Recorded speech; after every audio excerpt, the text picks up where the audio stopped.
Oyez, oyez, bienvenue au cours 6. Ça faisait longtemps que j'attendais le moment pour vous l'enseigner. Les problèmes à l'envers, mais pas avec un graphique comme on a vu dans le cours 3. Les vrais problèmes à l'envers, ça se fait avec l'algèbre. Bon, évidemment, si vous avez un super de beau graphique rose en plus, profitez-en.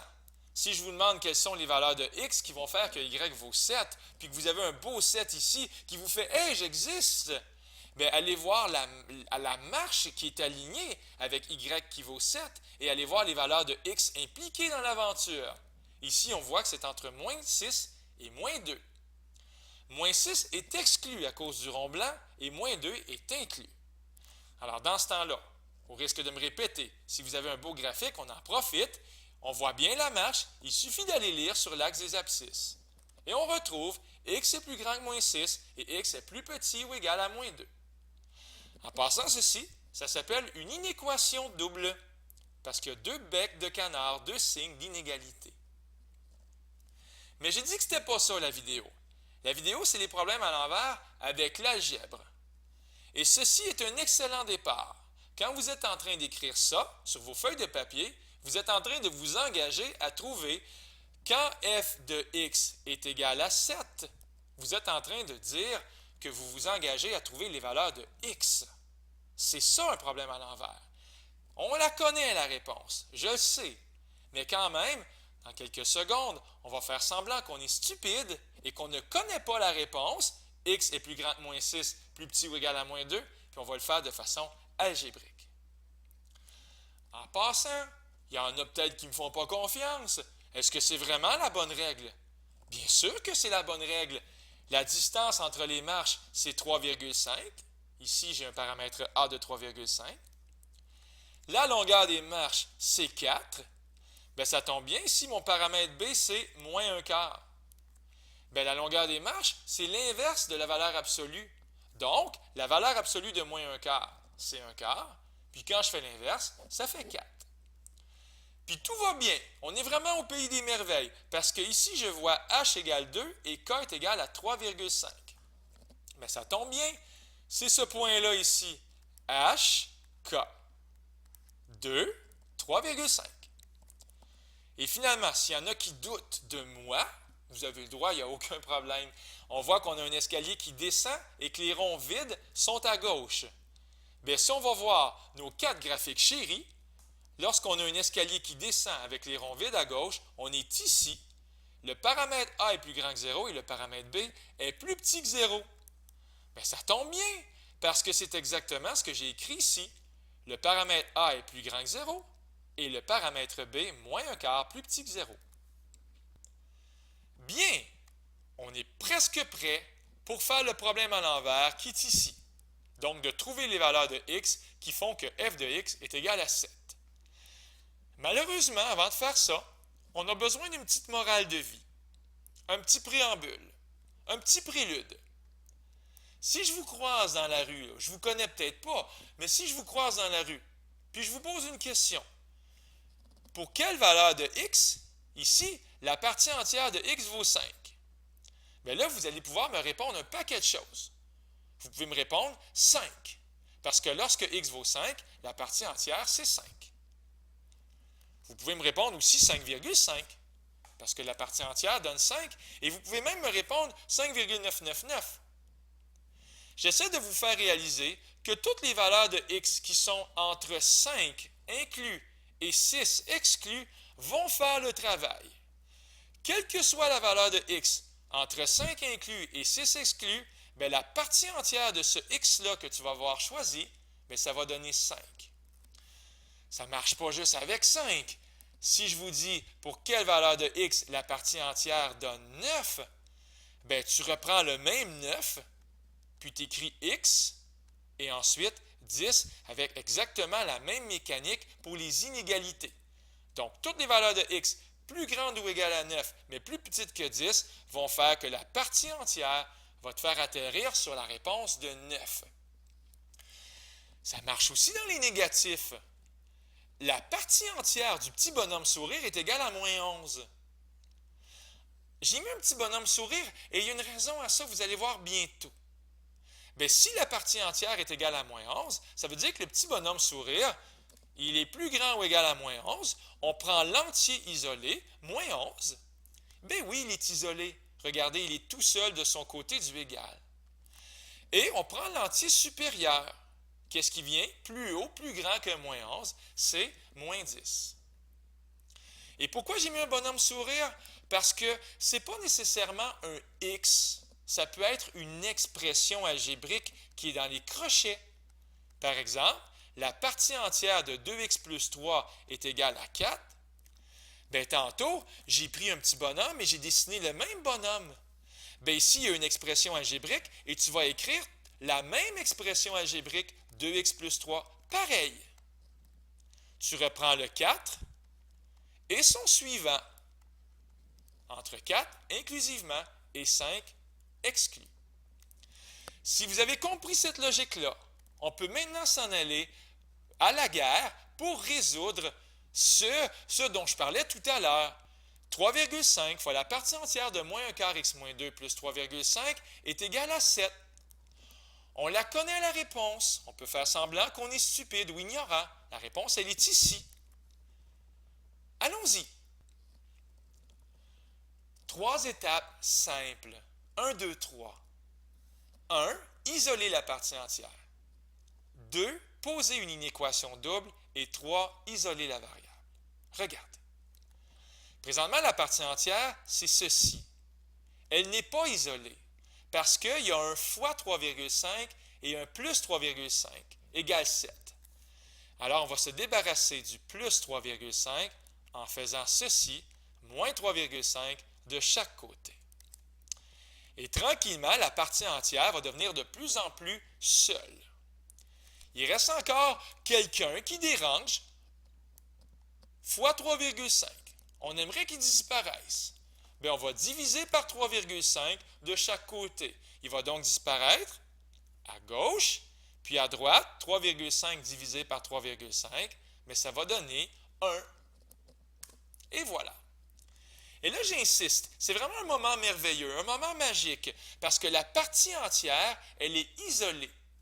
Et qu'est-ce qu'on fait lorsqu'on a une partie entière isolée? On fait exactement ce qu'on a fait tantôt. On avait la partie entière d'un petit bonhomme sourire tantôt et ça donnait moins 11, n'est-ce pas? Alors, on a redessiné le petit bonhomme sourire et on a écrit moins 11 et moins 10. Bien là, au lieu d'être un petit bonhomme sourire, c'est moins 1 quart x moins 2 et je vais le réécrire pareil comme le petit bonhomme. Alors, ça fait moins 1 quart x moins 2. Il est là, sans crochet. Et étant donné qu'on a 1, bien on va écrire 1, ici 1, et son suivant 2. Voilà, mon inéquation double, elle est posée. Qu'est-ce qu'il reste à faire? Isoler la variable. Présentement, j'ai le malheur de vous annoncer que x est loin d'être isolé. Il y a du monde autour de lui, n'est-ce pas? Alors, quoi de mieux pour se débarrasser d'une multiplication par moins 1 quart que de multiplier par moins 4. On va le faire partout, partout et partout.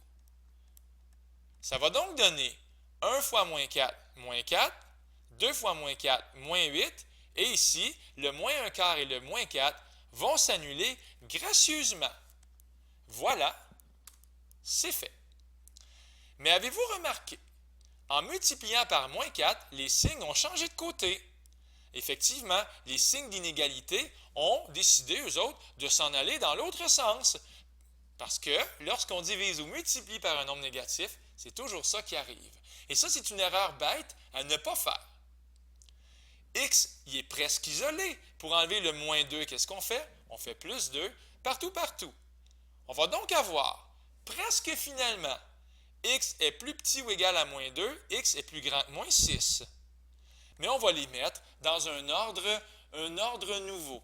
Autrement dit, étant donné que moins 6, c'est plus petit que moins 2, on va l'écrire à gauche. X est plus grand que moins 6 et x est plus petit ou égal à moins 2. Et devinez quoi? Aux grandes joies, c'est la même affaire que tantôt. Mais là, on l'a résolu de façon algébrique. Est-ce qu'on est prêt pour un combo? On aimerait savoir pour quelle valeur de x, y vaut moins 133. Le problème ici, c'est qu'on n'a pas la règle. C'est pour ça que j'appelle ça un combo. Il suffit 1 de trouver la règle et 2 de résoudre en remplaçant y par moins 133. Et rapidement, les étapes pour trouver la règle, on les a vues dans le cours 5. Ici, j'ai un escalier qui monte et les ronds blancs sont à gauche. Donc, qu'est-ce que ça veut dire? On va aller voir dans les 4 graphiques de base pour découvrir que A est plus petit que 0 et B est plus petit que 0. Est-ce que vous commencez à les connaître par cœur? Moi, oui. La distance entre les marches, clairement, Y vaut moins 1, Y vaut 5, Y vaut 11. La distance entre les marches, c'est 6, les amis. Donc, la valeur absolue du paramètre A vaut 6. La valeur absolue de A est égale à 6, et donc A vaut moins 6. On choisit moins 6 parce que tantôt, on a découvert que le A, il était plus petit que 0. Maintenant, la longueur des marches, quelle est-elle? Elle vaut 1. La longueur des marches, c'est 1. Pas de problème avec ça.